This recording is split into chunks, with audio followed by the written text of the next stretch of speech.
ಒಪ್ಪ ಬಂದಿದ್ದೆ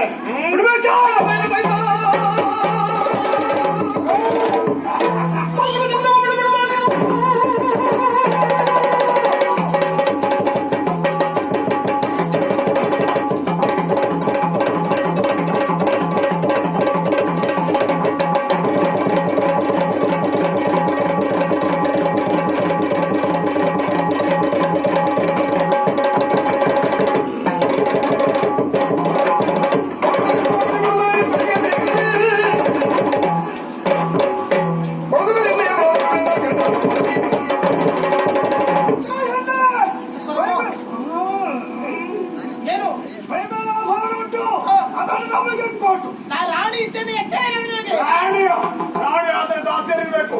ಅಲ್ಲ ಸೈನಿಕರಿರ್ಬೇಕು, ಯಾರು ಇಲ್ಲ. ಹೆದರ್ತೀಯ?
ಎಲ್ಲ ಸಮಯವು ಕಳೆಯುವುದಿಲ್ಲ, ಎಲ್ಲಾನು ಮರೆಯಾಗುವುದಿಲ್ಲ, ಎಲ್ಲ ಸಮಯವು ಕಳೆಯುವುದಿಲ್ಲ.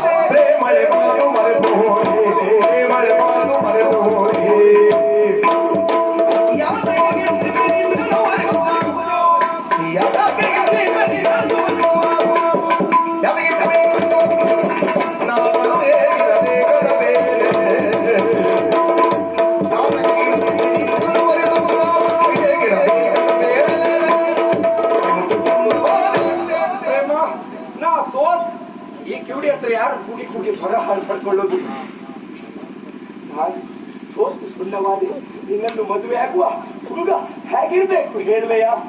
ಒಂದು ಮಾತಾಡ್ಲಾ? ಒಂದೇ ಮಾತಾಡು. ಒಂದು ಮಾತಾಡ್ಲಾ? ಮಾತಾಡು. ಒಂದು ಮಾತಾಡ್ಲಾ? ಇಲ್ಲ ಭಾಗವತ್ರೆ, ಇದಿವತ್ತು 5:15 ಆದ್ರೂ ಮುಗಿಯುವುದಿಲ್ಲ. ನಾನು ಮುಗಿಸ್ಬೇಕು. ಇವಳು ಹೇಳಿದ್ದೆ ಹೇಳ್ತಾ ಇದ್ದಾಳೆ. ನೀವು ಹೂ ಅನ್ನಿ, ನಾನು ಹೇಳ್ತಾ ಹೋಗ್ತೇನೆ. ನೀವು ಹೂ ಅನ್ನಿ. ಎಷ್ಟು ಜೋರಾಗಿ ಹೇಳ್ತಿದ್ದೆ ನೋಡಿ. ನನಗೆ ಒಂದು ಕಷ್ಟ ನೆನಪಾಗ್ತಾ ಉಂಟು. ಇಷ್ಟೊತ್ತಿಗ ಅದನ್ನು ಬೇಗ ಬೇಗ ಹೇಳಿಬಿಡ್ತೇನೆ, ಬೇಗ ಬೇಗ ಹೇಳಿಬಿಡ್ತೇನೆ. ಬೇಗ ನೀ ಬೇಗ ಬೇಗ ಹೇಳ್ತಂತೆ 1 ಗಂಟೆ ಬರ್ತೇನೆ. ದಾರಿಯಲ್ಲಿ ಒಂದು ಅಜ್ಜಿ ಹೋಗ್ತಾ ಇದ್ದಂತೆ. ಅಜ್ಜಿಯ ತಲೆ ಮೇಲೆ ಹೊರೆ ಇತ್ತಂತೆ. ಹತ್ತಿರ ಒಂದು ಹುಡುಗ ಕುತ್ಕೊಂಡಿದ್ದಂತೆ. ಆ ಹುಡುಗನನ್ನು ಅಜ್ಜಿ ಕರೆದು, ಮಗು ಈ ನನ್ನ ತಲೆ ಮೇಲಿದಂತ ಹೊರೆ ಇಳಿಸು ಅಂತ ಹೇಳಿದಂತೆ. ಆ ಕ್ಷಣಕ್ಕೆ ತಕ್ಷಣವೇ ಆ ಹುಡುಗ ಓಡಿಕೊಂಡು ಬಂದು ಹೊರೆಯನ್ನು ಇಳಿಸಿ ಬಿಟ್ಟ. ನಂತರ ಒಂದು ದಿವಸ ಅದೇ ಹುಡುಗ ಕುಳಿತಂತ ಸ್ಥಳದಲ್ಲಿ ಅಜ್ಜಿ ಹೊರೆ ಇಟ್ಟು ಹೋಗಿದ್ದಂತೆ. ಆ ಅಜ್ಜಿ ಆ ಹೊರೆ ಹತ್ತಿರ ಬಂದು ಕುಳಿತಿರುವಂತ ಅದೇ ಹುಡುಗನ ಹತ್ರ, ಈ ಹೊರೆ ನನ್ನ ತಲೆ ಮೇಲೆ ಎತ್ತಿಡು ಮಗು ಅಂತ ಹೇಳಿದ್ರಂತೆ. ಆವಾಗ ಆ ಹುಡುಗ ಆಗುದೇ ಇಲ್ಲ ಅಂತ ಹೇಳಿಬಿಟ್ಟನಂತೆ. ಕಾರಣವೇನು ಗೊತ್ತಾ? ನಾವು ಜೀವಮಾನದಲ್ಲಿ ಯಾರ ತಲೆಗೆ ಹೊರೆ ಹೊಸಲಿಕ್ಕಂತೂ ಹೋಗ್ಬಾರ್ದು. ಇನ್ನೊಬ್ಬರ ತಲೆ ಮೇಲಿನಂತ ಹೊರೆಯನ್ನು ಇಳಿಸುವಂತ ಪ್ರಯತ್ನದಲ್ಲಿ ನಾವು ಇರಬೇಕು. ಅಂದ್ರೆ ನಾನು ಕೊಡುತ್ತೆ PM ದಾಗಿ ನೀವು ತಿಳ್ಕೊಂಡಾಯ್ತಲ್ವಾ? ನಾಳೆ ನನ್ನ ಮದುವೆ ಆದ ಮೇಲೆ ನಾನೇನಾದ್ರೂ ಸಣ್ಣ ತಪ್ಪು ಮಾಡಿದ್ರು ಕೂಡ ಅದನ್ನೇ ನೀವು ದೊಡ್ಡ ಹೊರೆಯನ್ನ ಹಾಕಿಸಿ ನನ್ನನ್ನು ಕೈ ಬಿಟ್ಟು ನಮ್ಮ ಭಯದಿಂದ ನೀವು ಎಷ್ಟು ಸಲ ಯಾವ ನಾಟಕ ಮಾಡಿಕೊಂಡು ಬಂದ್ರು ಕೂಡ ನಾನು ಒಪ್ಪಲಿಲ್ಲ. ಆ ದಿವಸ ನೀವು ಮೊದಲು ಬಂದಿದೆಯಲ್ಲ, ಅವರನ್ನೇ ನಾನು ಮದುವೆ ಆಗೋದು. ಇಲ್ಲಿಗೆ ಕತೆ ಮುಗಿಯಿತು. ಸತ್ಯ ಹೇಳ್ತಾ ಬಾಗೋದ್ರೆ ಇವತ್ತು ಬೆಳಿಗ್ಗೆ ಇವಳೆಲ್ಲೋ ಮಲ್ಕೊಳ್ಳಲಿಕ್ಕೆ ಹೋಗಿದ್ದಾಳೆ. ಹಾಗಾಗಿ ಹೊರೆ ಸುದ್ದಿಯನ್ನೇ ಮಾತಾಡ್ತಾ ಇದ್ದಾಳೆ. ಪ್ರೇಮ, ನಿನ್ನ ಮನಸ್ಸಿನ ಭಾವನೆ ಏನನ್ನುವುದು ನನಗೆ ಅರ್ಥ ಆಯ್ತು. ಆದ್ರೆ ನಮ್ಮಿಬ್ಬರಿಗೆ ಮದುವೆ ಮಾಡ್ಲಿಕ್ಕೆ ಹಿರಿಯರು ಬೇಡವೇ?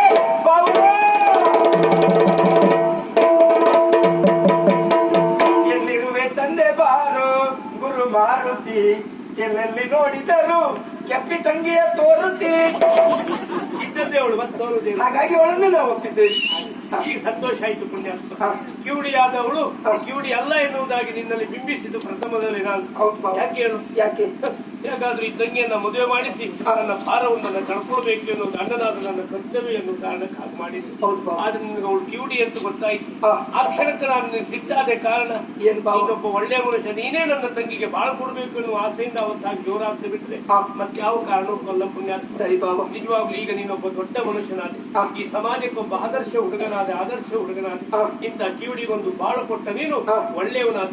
ಆದ್ರೆ ಯಾವ ಕಾಲಕ್ಕೂ ಯಾವ ಕ್ಷಣಕ್ಕೂ ಅವಳು ಕಿವುಡಿ ಎನ್ನುವುದಾಗಿ ಚುಚ್ಚಿ ಚುಚ್ಚಿ ಯಾವತ್ತೂ ಮಾತಾಡಬೇಡಪ್ಪ. ಅದೇ ನೀನು ನನಗೆ ಮಾಡುವಂತ ದೊಡ್ಡ ಉಪಕಾರ. ಸಮಾಜದಲ್ಲಿ ನಿನ್ನ ತಂಗಿ ಒಬ್ಬಳೇ ಅಲ್ಲ ಬಾವ, ಅದೆಷ್ಟೋ ಜನ ಹೆಣ್ಣು ಮಕ್ಕಳಿಗೆ ಕಿವಿ ಕೇಳಿಸುವುದಿಲ್ಲ, ಕಣ್ಣು ಕಾಣುವುದಿಲ್ಲ, ಕೈ ಕಾಲುಗಳನ್ನು ಕಳೆದುಕೊಂಡವರಿದ್ದಾರೆ. ಅವರು ಕೂಡ ನಮ್ಮಂತೆ ಮನಸ್ಸುಳ್ಳವರು. ಅವರಿಗೆ ನಾನು ಯಾವತ್ತೂ ನೀನೊಬ್ಬಳು ಕಿವಿಡಿ ಇದ್ದೀಯ, ನೀನೊಬ್ಬಳು ಕುರುಡಿ ಇದ್ದೀಯ ಎನ್ನುವುದಾಗಿ ಯಾವ ಕಾರಣಕ್ಕೂ ಅವರನ್ನು ನಾವು ಹೀಯಾಳಿಸಬಾರದು. ಅವರಿಗೂ ನಮ್ಮಂತೆ ಒಂದು ಮನಸ್ಸುಂಟಂತ ಅವರನ್ನೂ ನಾವು ಗೌರವ ಮನೋಭಾವನೆಯಿಂದ ಕಾಣಬೇಕು ಮಾವ. ನಿನ್ನ ತಂಗಿಗೆ ತಾಳಿಯನ್ನು ಕಟ್ಟಿ ಯಾವುದೇ ಎಷ್ಟೇ ಕಷ್ಟದ ಪರಿಸ್ಥಿತಿ ಬಂದರೂ ಅವಳನ್ನು ಕೈ ಬಿಡದಂತ ನಿಜವಾದ ಕರಿಮಣಿಯ ಮಾಲೀಕ ನಾನಾಗ್ತೇನೆ ಬಾವ. ಸಂತೋಷ ಆಯ್ತು. ಅಣ್ಣ, ನೀವು ಮಾತಾಡ್ತಿದ್ದೀರಾ? ಇಲ್ಲ, ನಾವು ಹೋರಿಕತೆ ಮಾಡ್ತಿದ್ವ. ಒಂದು ಸಣ್ಣ ಭಜನೆ ಮಾಡುವಂತೆ ಆರಂಭ ಮಾಡಿ.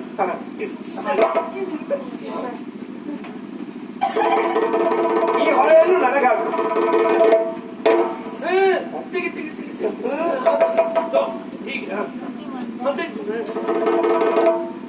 ಹೀಗೆ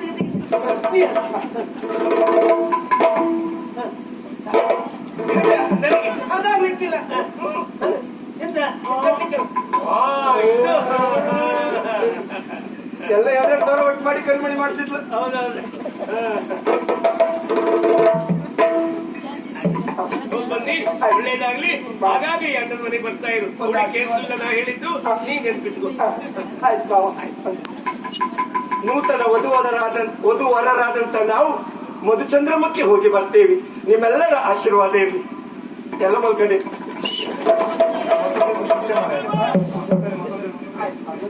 ನೀವು ಇರುವ ಕೋಗಿಯಲ್ಲ ಇವಳು ನನ್ನವಳಾದದ್ದು. ಹಾಗಾಗಿ ಮಧುಚಂದ್ರಮಕ್ಕೆ ಹೋಗಿ ಬರ್ತೇವೆ ಬಾಬು, ಒಂದು ಆಶೀರ್ವಾದ ಮಾಡಿ. ಆಯ್ತು ಬಾಬು. ಗಂಡನ ಮನೆಗೆ ಹೋಗಿ ಬರ್ತೇನೆ. ಹೋಗಿ ಬರ್ತೇನೆ. ಆಯ್ತು ಮಾರಿದೆ, ಹೋಗತ್ತೆ ಒಂದು ಚಂದ್ರ ಚಂದ್ರಗೂ ಹೋಗ್ಬಿಡ್ತಾನೆ.